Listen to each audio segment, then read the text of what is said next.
everyone, and welcome back to my channel. If this is your first time, please make sure to subscribe to the channel because it's only positive vibes over here. I go by the name Ghana Girl, but my name is Matilda. About 4 years, 3-4 years ago, yes, about 4-5 years ago, I was in Lebanon. That is how I started my YouTube channel.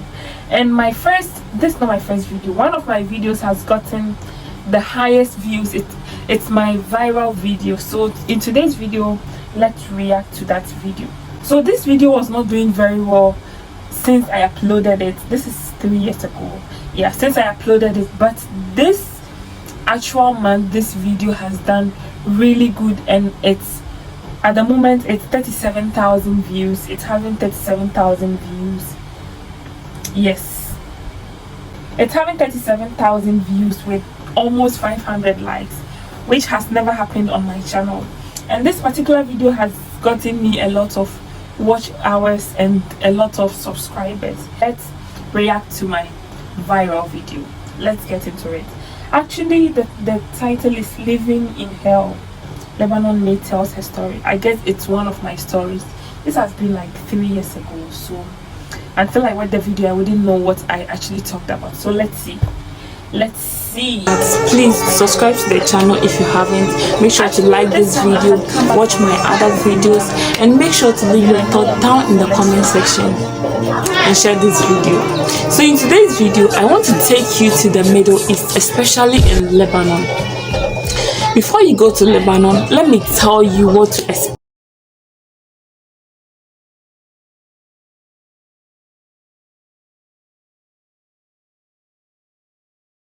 I don't know, all these videos, actually this video, the looks was okay. If you have been on this channel for a long time, if you have watched my old videos, you go back to my videos and then come back to my new videos, you could notice that there is a huge difference between my old videos and my new videos. Like in 3 categories: my videos when I was in Lebanon, my videos when I went to Ghana, and then my videos here in UAE. There are huge differences. So this video, it wasn't as bad as when I was in Lebanon. Like my hair was, by the way, I was the one who braided this hair. My hair was properly braided. I was okay. I was looking good. Like I look at myself in this video and I'm okay with that. I can't complain. I can't. Like God has been so good. God has brought us before you go there. First of all, as a house help, most of us will go there as house help. When you're going, there is nothing like freedom. You're going to be working under the kafala system. If you have no idea of what the kafala system is a kind of system that attach the worker to the employer. You get it? It's like living with your mother, as a child living with your mother. Even a child living with your mother, you have some kind of freedom, some kind of this is something that you get attached to.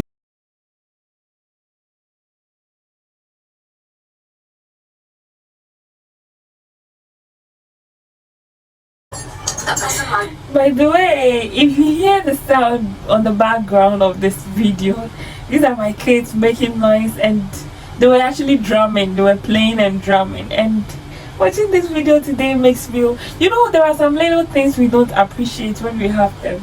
But right now, watching the person that everything that you do, it must be the person must be concerned. You can't do anything without the person's consent. So you're going to work under the kafala system. So moving on to the reason why we are here. The first thing is you have no freedom. When I say you have no freedom, you won't believe this. When you go to Lebanon, I'm going to talk mostly about Lebanon and Jordan because I've been there before. When you go to Lebanon, you have no freedom. You cannot go out. You cannot eat without your boss's consent. You cannot sleep without their consent. You cannot use your phone without.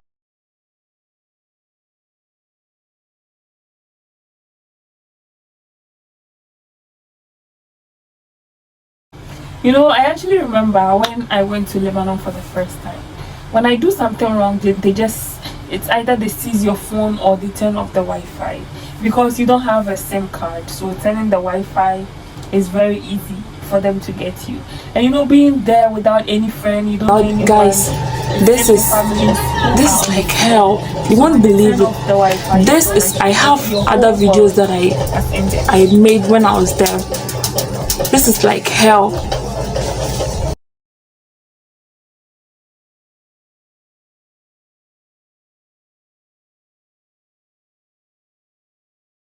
You know what this point is about? I worked in Lebanon for how many years? Let me say 3 years. For Jordan, even though I was not treated right there, but she was giving me my salary. Just that I was keeping my salary in my bag. And when I was leaving, I remember I have to address this issue. I pranked my madam when I went home, and I saw so many comments. I would react to this. I would explain this whole issue, because at that time I was very busy. My husband had come home and I was a bit more busy with videos, to do videos, but I have to make a video about this. When I was leaving, she said in my bag and then stole the money. I don't know whether she stole it or I don't know what she did with the money, but I couldn't find the money in my bag. For Jordan, even though I was not treated right, but they were giving me my money in cash in my hands. In Lebanon, they have this idea of not giving you your money, because if they give you your money, you might you might buy something. And when you buy something, as long as they are giving you your money, if you steal money from them, you can easily put it, like, try to tell them that, oh, this is my money, my salary, kind of thing. So they don't give you the cash in your hand. They just keep the money. When you want to send it to your own country, you send it. If you need something, you ask them, they buy it for you. And of course, if you have your own money, when you go out and see something, you will buy it. But if you have to go ask for it, you cannot just ask for anything except the things that you need. So this is the idea of them keeping your money, so that if in case, you cannot even get the chance to steal unless you're very good at hiding things. If you steal and they ask you what are you going to put it on, no, nothing. You can't blame it on your money. Another thing is, so this is the idea of money. You cannot spend your money the way you want. You cannot even get your money in cash. Okay, there are about, let me say, like 2% who receive their money in cash. The moment the month end, you receive your money, you do whatever you want with it. But you can't go out, so you cannot use the money. You have to send it home. That is another issue over there. If you want to buy something, you need to tell your boss, please, I want to buy shoes, I want to buy clothes, please take me out. And if he or she wants, he will take you out. That is the rule.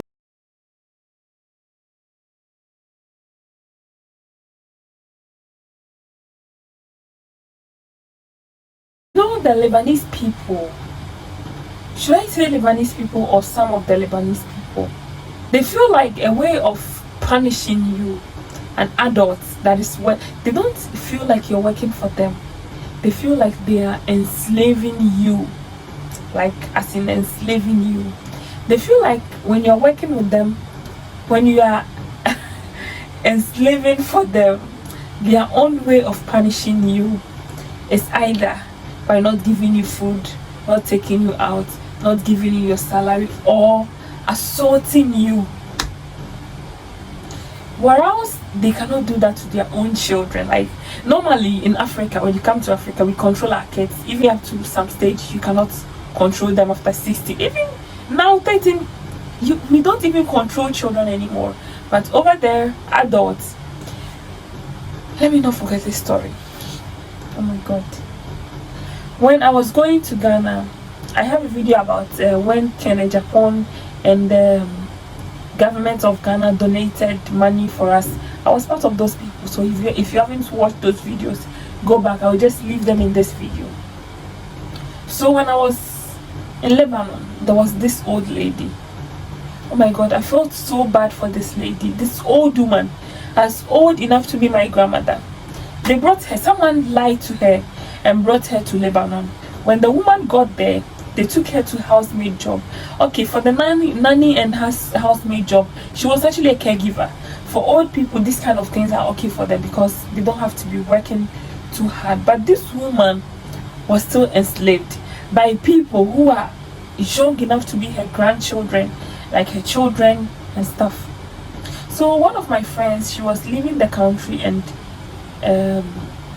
the agents brought that old lady to the house, and she called me. I was like, Matilda, I'm leaving. But they brought this Ghanaian old lady to the house. This is what she's going through. There is an old woman in the house who is very sick and she has died. They are asking her to shower the dead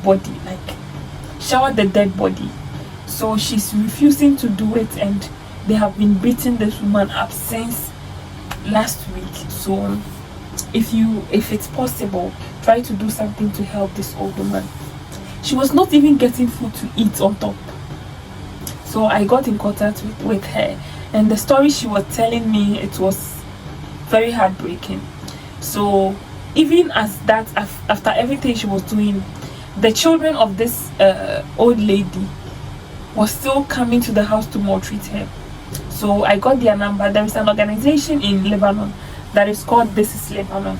So I sent the number and the information to these people, and they tried to call the family, but they were not answering. So they asked us, myself and some people I know, to try to call this family for them to know that we are putting some kind of pressure on them, because the old woman wanted to go home. She wouldn't do this again. She's not supposed to be washing cups and all that.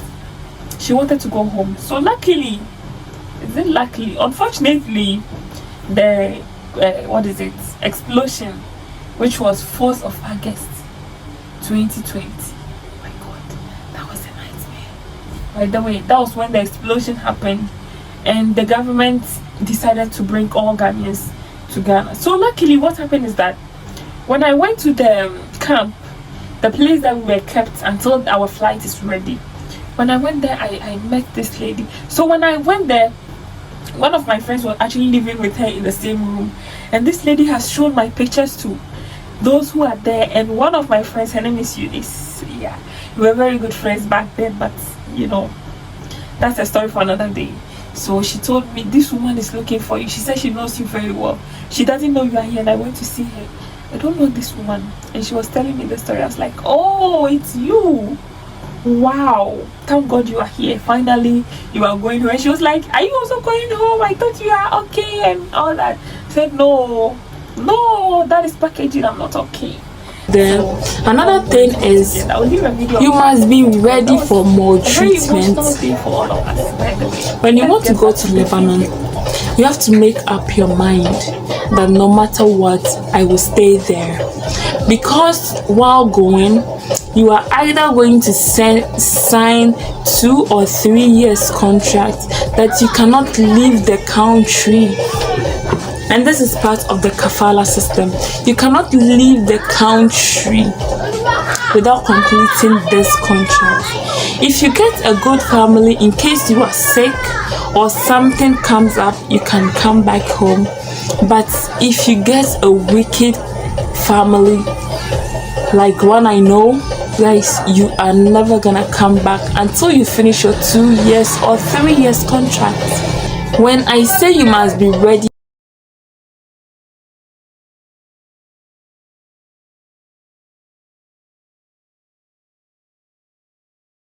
one time there was this Ghanaian lady, I forgot her name, she died. She was actually thrown from the top building to down the parking, and this lady died. We buried her in Lebanon. Actually, the news broke out due to that, because of the organization I told you guys about. This is Lebanon. When you go to Facebook, I think now they are not as sensational at that time. They are not as famous as that time, because at that time a lot of us were there. For more treatment, This is Lebanon very famous. your boss can beat you, can harass you, can rape you. It does happen. I didn't experience something like that though, but it does happen. Can seize your phone, can do whatever he can even kill you. You won't believe this. Most people have died from this. Still thinking about going there. Anyway, let's keep on with the video. When you think about going to the Middle East, especially Lebanon,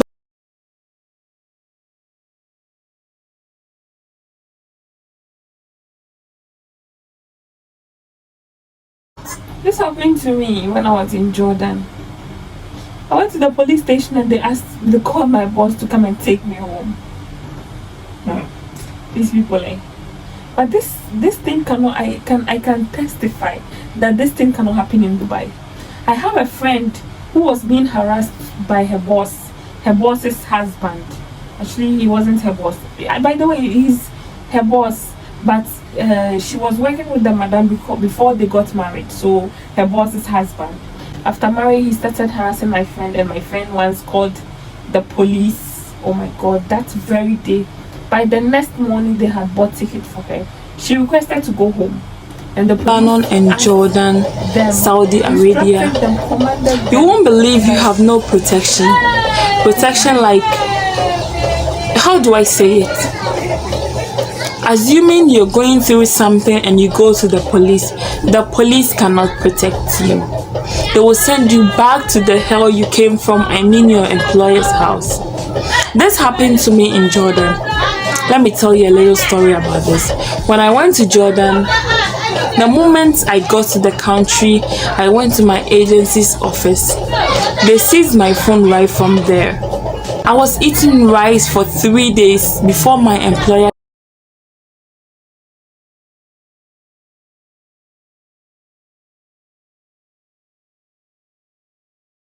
All these things don't happen in Dubai here. All these things, they don't happen. They came to pick me up. When I went to my employer's house, I was overworking myself. There is no working hours for you. No. I wake up at 10 a.m., sleep at 5 a.m., 6 a.m., sometimes 7 a.m. You won't believe this. I was so exhausted. So there was this day she was leaving for a party. I just want to cut everything short. I have a video about that. I'll leave it in the description. There was this day the woman was leaving for a party with the kids. I did everything she asked me to do. I finished everything, so I was there just lying on my bed. She came home and was like, "Why are you sleeping?" I said, "No, I'm not sleeping. I'm just lying here waiting for you. I finished everything that you told me to do." And she was so angry. "Why am I sleeping?" She was like, "I'll kill you. You don't deserve to be alive. I have to cut off your head. I have to throw you from the balcony." Guys, I was so scared. And she was talking very boldly and she was like very furious. I don't know what I did wrong. So I was there and she went in there and brought all my stuff and she threw it on me. She threw it at me, all my clothes. She was like, "Leave my house, you cannot stay in this house again." So the moment she threw the clothes at me and opened the door, I went out to hide in a certain uncompleted house. It was around 11 p.m.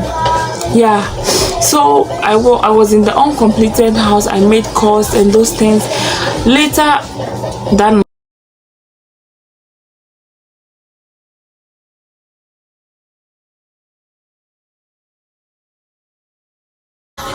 this was very funny. I was going to the police station and I didn't tell the taxi driver I don't have money because I had run away from my boss because she wanted to kill me. And this happens, she can easily kill you and hide your body or something. Even if she doesn't hide your body, she won't go to jail for that. It's not like any other country, like it's not like everywhere. By the way, I could have believed Jordan, but what the police did made me realize I was worthless to them. So I took the taxi. The taxi asked me what's wrong. I was barefooted and my feet were very dusty because the place was an uncompleted building. So I took the taxi and he asked me, "Where are you going?" I said, "Take me to the nearest police station." He asked me, "Do you know that?" And you know what? There were 2 other people in front of the car that was telling him that maybe I ran away. You know, these people, housemates are, that was back then. Like in Jordan, it was in 2017. Yeah, 2017. those, I think now, even not now, like all of them, those times housemaid was just like trashes to them. They don't value any housemaid. So the other people in the car was saying that maybe I had run away, and I said, okay, I kind of understand some Arabic words. Okay, so they asked him to take me to the I asked him to take me to the police station without telling him I don't have money. So he took me there, and then he asked me to give him money, and just came off the taxi and ran straight to the police station. And one of the police in front of the entrance asked him what happened, and he was telling him, and he asked him, I don't know whether he paid the money to him or he asked him to just ignore me or something. And then I just went inside. They actually said they would put me in the cell. Can you imagine? I came out of the house, uncompleted house, When I went there, they told and went to tell the police that I stole their phone. the the roadside to catch a taxi. I didn't have any money on me. I was barefooted. I just told the taxi I want to go to the nearest police station. The taxi took me to the police station, and I just came off the car without paying. Went to the police station and told them what has happened. The only thing they could ask me was, do you have your employer's number? I said yes. I gave them the number, and they called my employer to come and take me home.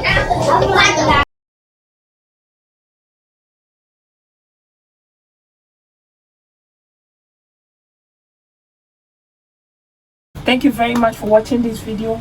I have work tomorrow morning, and it's already 2-something a.m. Yeah, so so thank you very much for watching. See you in my next video. Can you believe that someone came to you to help, to ask for help, and you sent the person back home? So guys, when I say you have no protection in these countries, believe me, you have no protection.